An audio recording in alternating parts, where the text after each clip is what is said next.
In hierdie aflewering van Wijngaard Weekliks, wat 'n nuwe aanbod is deur Litnet, wil ons 'n bietjie in die koppe klim van Suid-Afrikaners. Nou die uitdaging wat ek aan die paneel gestel het, is om jou en vir my te help verstaan hoe dink Suid-Afrikaners, en miskien moet mense ook maar sê Afrikaans sprekende mense, want dit is die gemeenskappe waaruit ek in elk geval kom. En dan wil 'n mens bietjie raak aan van die aktuele kwessies waaroor nou gedink, hooplik, en ook natuurlik gepraat word, om dan op daai wyse vir mekaar te vra, is daai denkwyse belyn met iets anders of nie?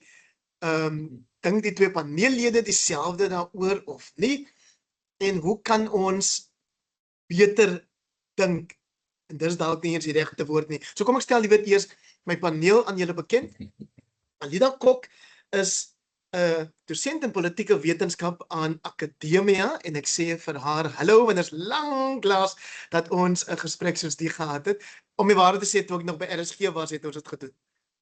Dankie, hallo Hendrik. Hallo En Morney. saam met Alida, 'n goeie vriend van my, as ek daai bekentenis mag maak, die toekomskundige en stelselsdenker Dr. Morney Mostert. Welkom ook aan jou, Morney, en ek wil jou dan sommer vra om vir ons die gesprek in te lei.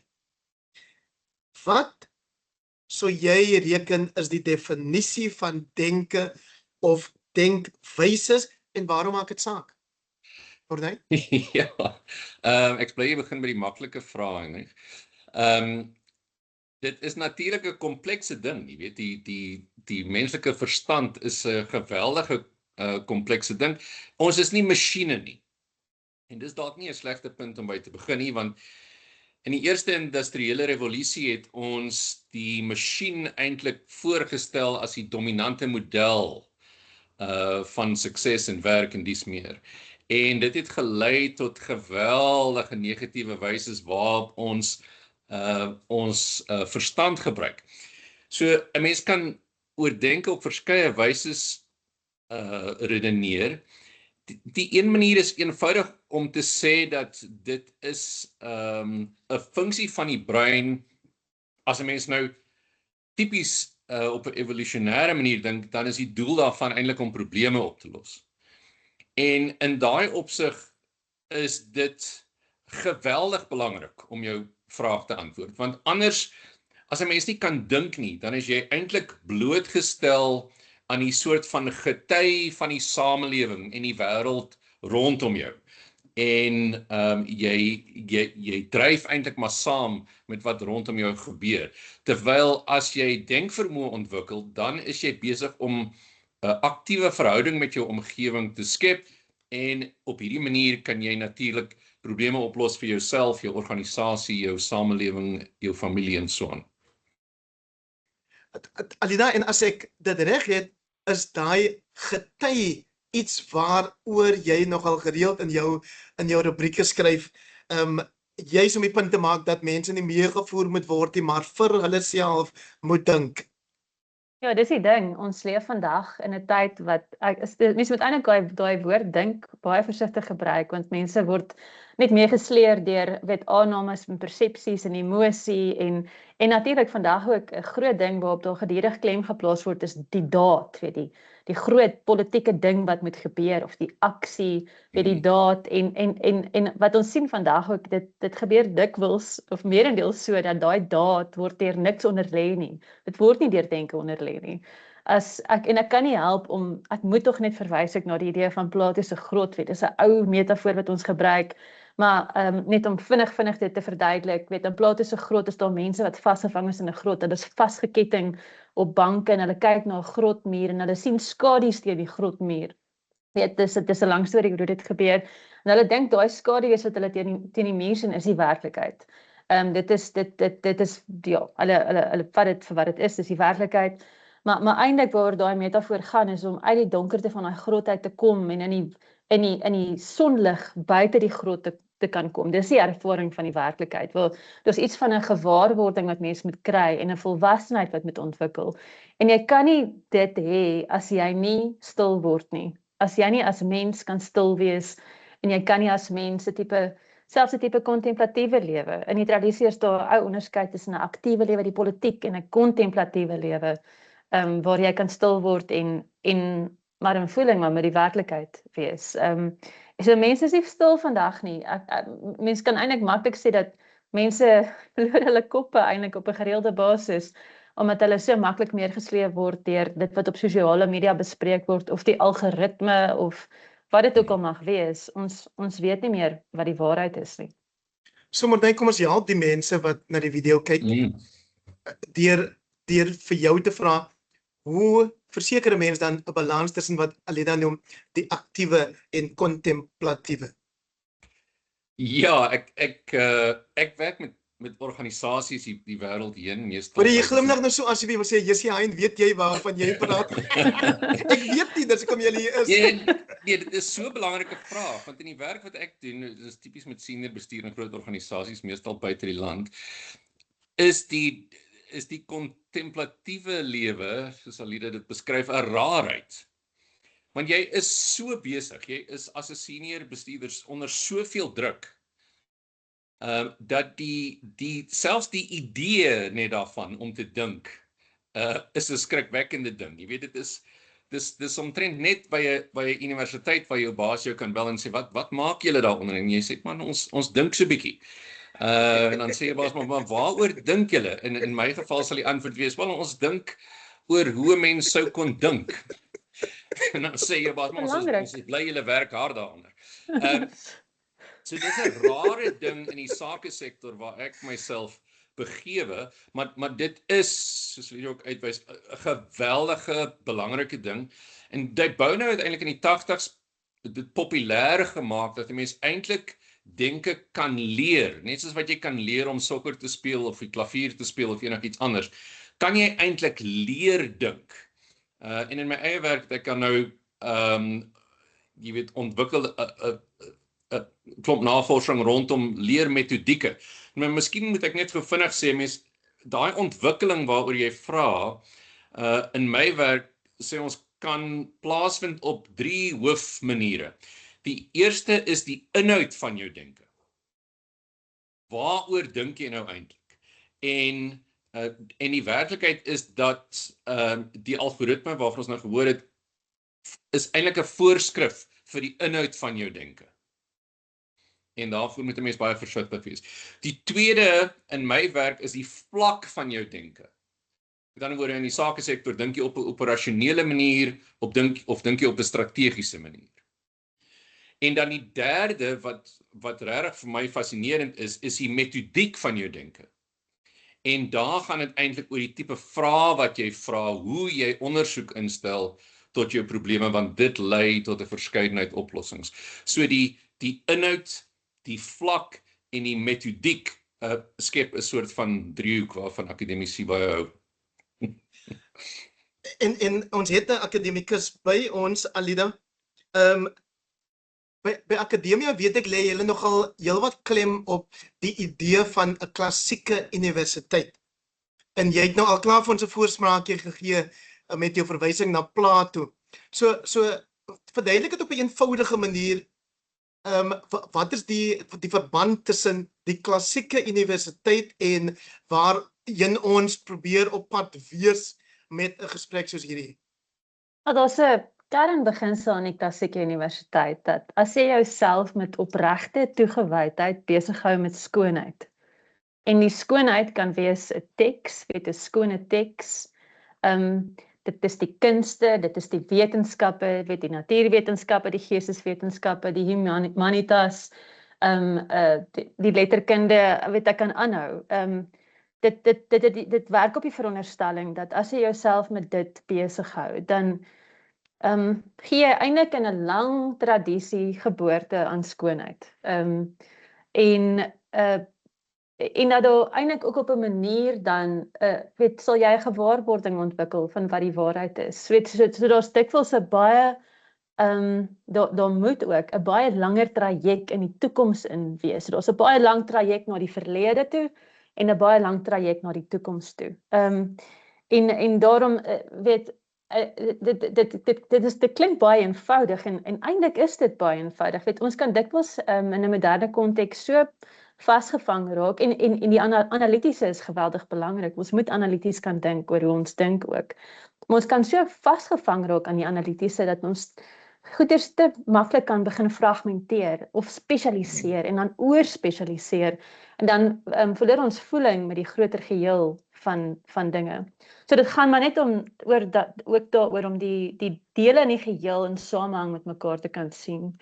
En dan so ook hopelik uit genade uit ook dan nou meer in voeling met die waarheid te wees as jy dink ook.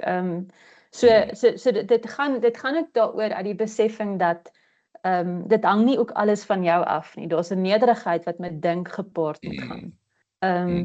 En om nie daai hubris te hê, weet van jy het beheer van oor alles en jy kan alles met probleemoplossing regmaak nie. Dit hang van veel meer as net van jou af. So dit is die klassieke universiteit en ek dink dit het die ek sou sê ons hoop is ook dat sou mense so 'n benadering volg, dan kan ons 'n tipe herlewing ook aanmoedig, weet waar mense gaan help om gemeenskappe te hervorm en te verbeter en te herstel en die samelewing ook op 'n manier te herstel. Maar nee, kom ons hoor gou wat hoe vertaal jy daai in Afrikaans? Ja, dit is eintlik 'n fantastiese idee. Ek meen van die universiteit, mense dink aan die Bologna idee van 'n universitas scholarium et magistrorum, jy weet 'n gemeenskap van studente en meesters, maar ook waar die studente kan meesters wees, in die sin dat mense van hulle kan leer, en die meesters kan studente wees, in die sin dat hulle altyd leer. En daai idee probeer ons dikwels vertaal in die korporatiewe sektor met die idee dat denke is 'n spansport. Jy ontwikkel eintlik jou beste denke met interessante mense rondom jou. Jy moet so 'n bietjie selektief wees, maar as jy die regte mense rondom jou kry, dan kan dit eintlik geweldig skepend wees en geweldig, jy weet, toekomsgerig en so aan. En dit maak hierdie manier om te dink oor ander en saam met ander 'n addisionele belangrike deel van denke. Alida, die Italiaanse verwysing daar is omdat Morney sê doktorsgraad aan die Da Vinci Instituut gedoen het, as ek dit reg het, Morney? Ja, dis reg. Ja. Kom ek lees gou vir julle iets hier, Alida, wat ek lees oor jou en jou meestersgraad verhandeling, dat dit 'n kritiese bespreking is van die openbare sfeer en politieke handeling in die politieke teorie van Hannah Arendt, waarin jy sou poog om handeling of politieke aksie weer terug in verhouding met die huis te plaas. Sê dit gou vir 'n eerstejaartjie. Wat dit beteken? Dit gaan maar juist oor hierdie verhouding tussen die kontemplatiewe en die aktiewe, né? So dit is nou 'n wille ompad, maar dit het eintlik ook daarmee uit te waai. Ekskuus Henry, jy het nou vir my 'n vraag gevra en ek moet nou kyk het ek nou nie te veel uitbrei dat dit te kompleks raak nie. Maar dit gaan daaroor om te kan stil word, né?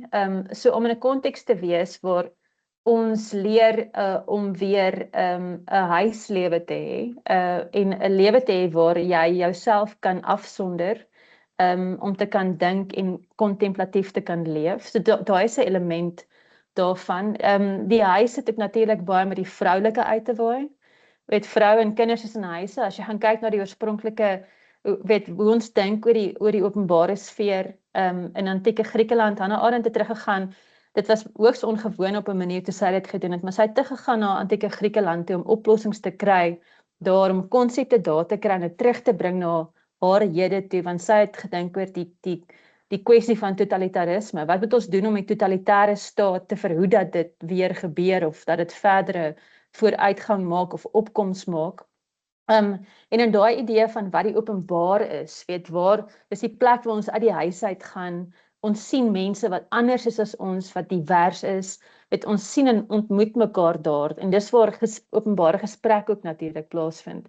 En in daai oorspronklike idee van wat die openbare sfeer is vroue is nie deel, vroue en slawe was nie deel van daai prentjie. Dit was die mans wat mekaar daar ontmoet het. En die huis is nie gesien, die huis is gesien as 'n pre-politieke eenheid. Dit is nie 'n deel van die politieke wêreld nie. Maar op 'n manier is daar tog iets wel word. Waar ons met die huis en vroue en die vroulike moet op 'n manier 'n erkenning kry in 'n breër prentjie en dit is nou te kompleks om dit verder te verduidelik, maar dis ook in die erkenning van die kontemplatiewe en wat in daai konteks gebeur. Dis nie net gedurende manlike probleemoplossing wat moet gebeur nie, of dit aggressive problem solving mindset. Dis nie hoe ons ek weet nie, dis nie hoe ons 'n beskawing gaan red of herstel of verbeter met daai benadering nie. Jy hoef nie bekommerd te wees nie, onthou die gedagte agter 'n gesprek soos hierdie is dat ons mense ook moet wegstuur met die behoefte of die wil om meer te wil gaan lees oor dit waaroor jy praat. So maar nee, kom ons keer terug na die toekoms. Jou boek Executive Futures, A Quest for Quantum Curriculum het verlede jaar verskyn, The Mindsets, the Methods and the Madness of Becoming a 21st Century Executive.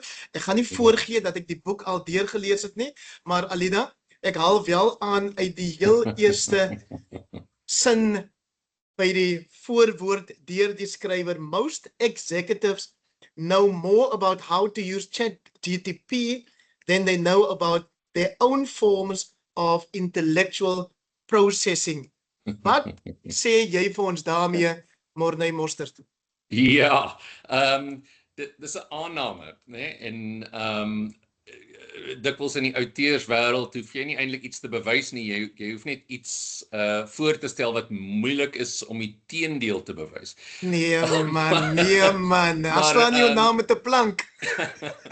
Maar dit is natuurlik opsetlik prikkelend. En die idee is, as jy vir meeste van die senior bestuurders met wie ek werk, terloops maak nie saak of hulle mans of vroue is nie, 2 stukke papiere gee, en jy sê maar op hierdie stuk papier skryf vir my iets oor hoe dink jy werk ChatGPT, en op hierdie stuk papier skryf vir my iets oor hoe werk jou denkproses. Dan is dit vir meeste van hulle makliker om die eerste een te antwoord. Nou dit is baie interessant in die dans tussen kunsmatige intelligensie en menslike intelligensie.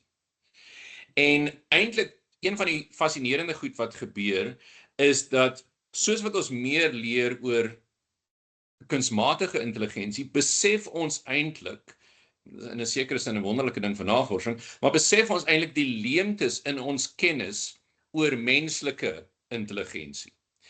En die boek gaan dan verder om te beskryf, maar hoe kan daai ontwikkelingsproses plaasvind? Terloops, dit begin by 'n filosofiese uitgangspunt, want die logika is dat filosofie vorm eintlik jou, kom ons noem dit gedagtegang, wat verskeie eienskappe kan hê en so aan. En daai gedagtegang is wat geboorte gee aan jou denke, insluitende die inhoud, die vlak en die metodiek. En die logika van die boek is dan om te sê, maar daai denke skep jou besluitneming. En in 'n sakeomgewing lei besluitneming tot gedrag wat die resultate gee. So as jy die resultate wil verander, redeneer die boek. Verander die manier waarop jy dink. Alida, jy hou jou meermale besig om die politieke aksie van politici te bestudeer. Vind jy dat ons daar enigstens 'n teken van die kontemplatiewe aksie bespeur waarna jy vroeër verwys het? Die ding is, politiek is gedurig, dit sal altyd, iets wat mens moet onthou, as jy na mense kyk, ons kom van 'n huis af, ons het 'n oorsprongverhaal, in die tradisie is daar ook 'n oorsprongverhaal van waar ons vandaan kom. En soos wat mense ouer word, jy wil eintlik terugkeer huis toe. Dis wat die menslike kondisie is. Jy wil terugkeer huis toe, maar jy kan nie. Om dit nou so eenvoudig te stel. En wat politiek eintlik is om altyd skepend in die toekoms in te projekteer. Die samehang van die tradisie is nie in die verlede nie, dis in die toekoms. Dis hoekom ook, as mens nou byvoorbeeld dink aan tegnologie soos kunsmatige intelligensie, dis ook nie iets, ons kan tegnologie en die vooruitgang wat dit betref, of die vordering wat dit betref, kan mens nie ignoreer nie, want dit deel ook van wat die mense se ontwikkeling en bestaan en vooruitgang, so dis goed wat nie geïgnoreer kan word nie, maar so politiek is eintlik in essensie altyd 'n kreatiewe, dis veronderstel om altyd 'n kreatiewe, skepende ding te wees waar jy projekteer jouself in die toekoms in. En ek kan nou baie meer oor dit sê. So dis eintlik nooit om huis toe te gaan nie, want jy kan eintlik nie huis toe gaan nie, om dit so te stel. En dis hoekom dit op 'n manier ook, as mens nou regtig jouself nou, as jy nou regtig probeer verstaan wat hierdie ding is, hierdie ding waarmee ons onsself besig hou, want jy sit ook met mense, weet klomp individue in hierdie prentjie wat die politiek betref ook, en almal het hulle eie begeertes, weet ons hierdie, weet in 'n westerse tradisie sal mense byvoorbeeld praat van eros of die begeerte, jy het 'n sekere begeerte, 'n desire wat jou dryf. Ek wonder soms as ek so na die jong mense vandag kyk wat KI die hele tyd vir alles gebruik, hulle het nie meer vuur in hulle nie, want hulle kry net onmiddellik antwoorde op al hulle vrae, as hulle 'n vraag kan uitdink, weet, maar hulle kan nie meer dink nie. Hulle kan nie 'n vraag verwoord nie, en hulle is nie nuuskierig oor enige iets meer nie, want hulle die antwoorde onmiddellik op hulle toestelle voor hulle. En dan sit nie oor so die regte antwoorde nie, maar die politiek is so, en die denke is so, dat dit gaan nie oor die antwoord nie, dit gaan oor die vraag wat jy vra. Rainer Maria Rilke, die Duitse digter, romantiese digter, het in sy briewe aan 'n jong digter, sê hy, dat jy met die vrae lief hê soos geslote kamers, waarvan jy die deur nie kan oopforceer nie. Jy moet so leef, dat jy mettertyd by die vrae inleef. Want die groot vrae oor die lewe, die wysheidsvrae, vrae oor werklike denke, het nooit 'n onmiddellike voor die hand liggende antwoord nie.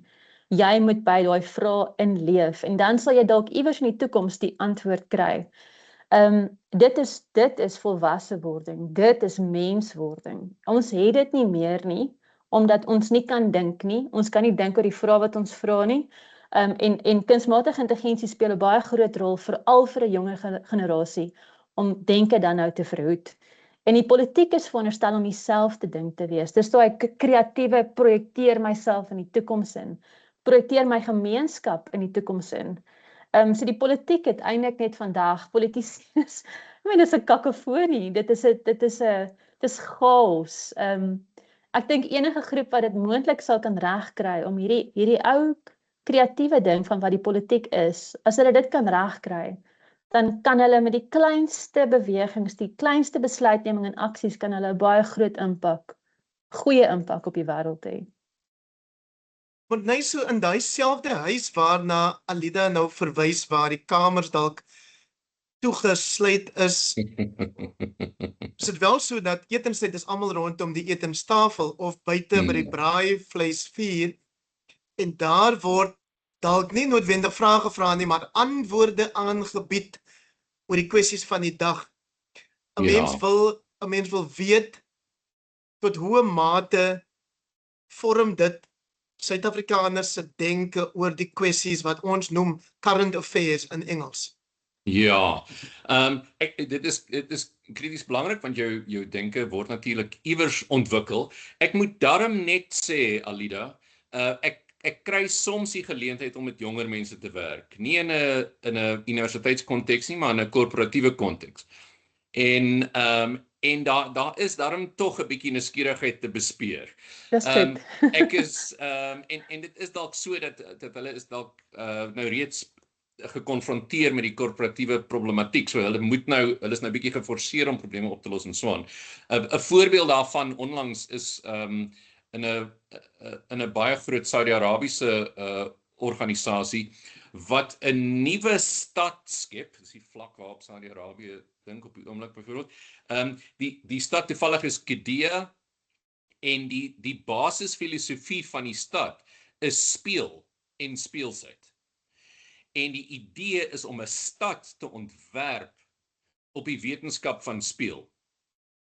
iets wat 'n mens nie tradisioneel byvoorbeeld met Saudi-Arabië sou assosieer nie.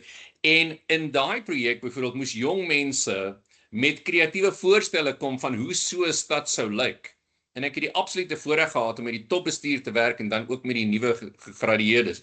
En die voorstelle was absoluut verbuisterend. En ook nie onrealisties nie. Maar ja, hulle is daarom nou seker 'n bietjie getemper oor die idee dat daar's altyd 'n begroting en 'n tydslyn en beperkte hulpbronne en al die tipe van dinge.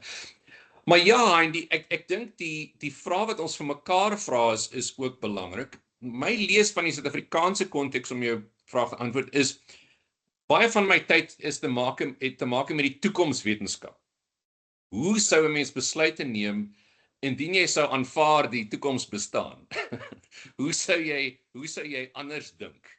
En daar is interessante werk gedoen oor die soort van nasionale siege oor toekomsgerigtheid. Tot watter mate is 'n land toekomsgerig? Nou Saudi-Arabië wat ek nou genoem het is ongelooflik toekomsgerig. Dit is baie te doen met waarheen gaan ons nou eintlik. En dit is iets wat 'n mens soms assosieer met 'n klassieke westerse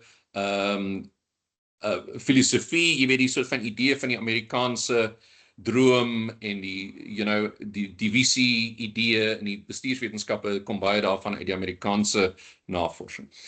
In Suid-Afrika sou ek sê ons het en ons is nie uniek in daai opsig nie. Ek was so rukkie terug in Azerbaijan. Dit het my baie herinner aan die tipe dialoog wat ons hier het. Daar's 'n soort van heimwee. 'n soort van as 'n mens net sou kon teruggaan. En as dit dan nie werk nie, dan is die alternatief ja, maar moenie vergeet nie. En daai tipe dialoog natuurlik, die teorie is altyd later, ja, maar ons doen dit sodat ons die toekoms kan. Maar in werklikheid is daar die enorme risiko om vasgevang te word in dinge wat eintlik nie weer kan gebeur nie. Ons het byvoorbeeld, ons is baie lief in die Suid-Afrikaanse korporatiewe wêreld om te praat oor 'n sogenaamde back to basics program. Mense is mal daaroor om 'n loods te doen met akrobate en ballonne en toebroodjies en teehemde, ons gaan nou back to basics. En ek meen die eerste leidraad is in die naam van die projek. Dis back. So hierdie ding gaan nêrens heen nie en talle van ons staatsinstellings het nou al meer as 10 van hierdie back to basics programme gehad wat nie werk nie. So daar is definitief 'n geleentheid vir ons om so bietjie meer toekomsgerig te wees, is deel van my werk by die Nasionale Beplanningskommissie en die presidentskap en so aan. Maar ek dink daar lê 'n geleentheid vir ons. Alhoewel die Nasionale Beplanningskommissie was veronderstel of is veronderstel om 'n instelling te wees wat ons moet help om meer te dink oor vorentoe gaan in hierdie land, maar ons word gekonfronteer met uitdagings soos ons internasionale beleid, werkloosheid, trae ekonomiese groei, as dit enigstens groei genoem kan word, korrupsie en bedrog, en dan natuurlik die komende plaaslike verkiesings wat voor lê. Wat is jou waarneming, en ek weet mense kan nie hierdie klomp goed sommer so saamgroepeer nie, maar wat is jou waarneming oor hoe Suid-Afrikaners dink oor hierdie dinge wat so hier gebeur en oor mekaar opspring eintlik soos die springmilies by een van daai bekendstellings waarna Morney nou verwys het? Dit is baie moeilik om te sê, omdat ek dink streke verskil, die mense in verskillende provinsies verskil. As ek nou met noem hier uit die noorde van die land uit, dis nou kom ons noem dit maar die area, die streek, ten minste definitief buite die Wes-Kaap, is dit asof daai goed mense net glad nie interesseer nie. Hulle het nie idee wat aangaan wat dit betref nie. Dit is nie deel van hulle dashboard nie. So wat is op hulle dashboard, daai nostalgie waarna Morney verwys? Ek dink nostalgie, en onthou, dis baie betekenisvol dat jy die woord nostalgie gebruik, want as jy gaan kyk na die stam van nostalgie is nostos, en dis die held wat terugkeer huis toe, né? Mense, as gevolg van alles, ek meen, as jy nou dink na al die storie van Suid-Afrika, en ook die Suid-Afrika voor 1994 en na 1994, en al die vorme wat dit intussen aangeneem het. Mense is vir verskeie redes en verskillende groepe mense is vir verskeie redes uit die openbare sfeer uitgeskuif. En ek dink verskeie groepe mense het daai behoefte om as helde te kan terugkeer huis toe. Dis 'n glorieryke terugkeer huis toe. Gevolglik is al hierdie meganistiese dinge van die regering, hierdie geweldige korrupte regering, hierdie maffia-staat van ons in vele opsigte, is net besig om mense die josie in te maak in elk geval. Dit is nie deel van die glorieryke terugkeer nie. So ek dink groepe mense is uit verskeie oorde is besig met hulle eie projekte om herstel teweeg te bring. Of dit nou die private sektor is en of dit nou die burgerlike samelewing is. En Heinrich, jy kan daarvan getuig ook uit die oord waar jy werk. Ek dink jy is besig met geweldig baie projekte. Jy het baie eisters in die vuur ook wat die ding betref om herstel teweeg te bring. Ons sien nie dat herstel van die nasionale regering gaan kom nie. So dit sal my reaksie wees. Mense, ek moet met jou eerlik wees. Ek as iemand wat politieke wetenskappe mee besig is en my eie fokus is maar nou eerder politieke teorie of politieke filosofie, maar ek is nie eers seker van alles wat aan die gang is nie, want ek stel net glad nie meer belang nie. Maar nee, ons plaas hierdie gesprek in 'n week waar die KAK&K plaasvind en Kunstefeeste het 'n platform geraak vir hierdie soort gesprekke. Maar dan is dit 'n gesprek wat plaasvind in die vorm van diskoerse, paneelbesprekings, maar ook in die vorm van wat op die verhoog aangebied word. Wat kry die kunste of kunstenaars reg waarmee die res van ons dalk nog sukkel as dit kom by ons denke of verwerking, prosesering van hierdie gebeure hier rondom ons of buite die huis? Ja, ek dink ons het baie te leer van die wyse waarop kunstenaars dink. So ek doen 'n program 'n klompie kere in die jaar in verskillende dele van die wêreld, in Barcelona en Parys en Londen en so aan, oor verskeie denkprosesse en die kreatiewe proses is een daarvan. Die ander as jy sou belangstel is analitiese denke, sistemiese denke, ontwerpsdenke, entrepreneuriese denke, strategiese denke en toekomsdenke en 'n paar ander. Maar die kunstenaarsbenadering is fascinerend en ons het geweldig baie daarvan te leer en om te speel met die woorde wat ons gebruik. Dikwels as ons die kunstenaars bestudeer, hulle stel nie belang in herstel nie. Hulle stel belang in stel. Met ander woorde, die is nie daar nie. Daar's 'n soort van vryheid met betrekking tot die verlede en 'n oriëntasie. Ons onderskei dikwels hierdie metodieke met vrae. Hoe sou 'n mens, wat sou jou eerste vraag wees, sê nou maar in 'n analitiese benadering, sê nou maar versus 'n sistemiese benadering of 'n kreatiewe kunsinnige benadering. En byvoorbeeld in 'n klassieke analitiese benadering, sou die eerste vraag wees, maar wat is die dele? En dan is jou doel eintlik om die dele te optimaliseer op 'n baie meganistiese manier, amper asof dit 'n masjien is in die hoop dat dinge gaan herstel. Net soos wat jy 'n masjien sou herstel in die eerste industriële revolusie of vir die meganikus wat jou motor herstel, want dit is 'n masjien. Maar die kunstenaar wil eintlik iets, in plaas van herstel, wil eintlik iets daarstel. Hulle wil eintlik, ek meen, 'n mens kan dit nie oorvereenvoudig nie, maar vir die doeleindes van ons gesprek, hulle wil eintlik dikwels iets uitwys, soms wil hulle propagandeer, soms wil hulle ondermyn. Maar hulle eerste vraag is eintlik om te dink oor, maar wat is my boodskap en my medium en op watter manier kan ek die waarnemer op 'n reis neem om my idee op hierdie wyse te kommunikeer, en dikwels het dit te maak met nuwe koneksies, eerder as die afsonderlike dele. En in daai opsig is kunstenaars nie skuldig aan klassieke analise nie, maar help hulle eintlik om te dink aan wat ons as dit een van die teenoorgesteldes noem, en dit is sintese. As jy dink aan 'n opera, of jy dink aan 'n simfonie, of 'n gedig, of 'n literêre teks, dis 'n sintese van dinge wat jy nie normaalweg sou saamvoeg nie, maar wat tog op die ou end op 'n fascinerende manier saamwerk. En daai dink ek het ons baie te leer. Dankie daarvoor, Alida. Ons het nog so 1 minuut tot ons beskikking. Ek wil vir jou die laaste woord gee omdat Morney die eerste woord gekry het. As jy dink, kyk daar, ek weet uit eie ervaring, daar's 'n groot klomp Suid-Afrikaners en Afrikaans sprekende mense wat nogal baie staat maak op die ontledings en kommentaar van politieke kommentators om hulle te help om die gebeure beter te verstaan en hulle denke te help ontwikkel. Is dit 'n veilige keuse? Hulle kan nie net op dit staat maak nie.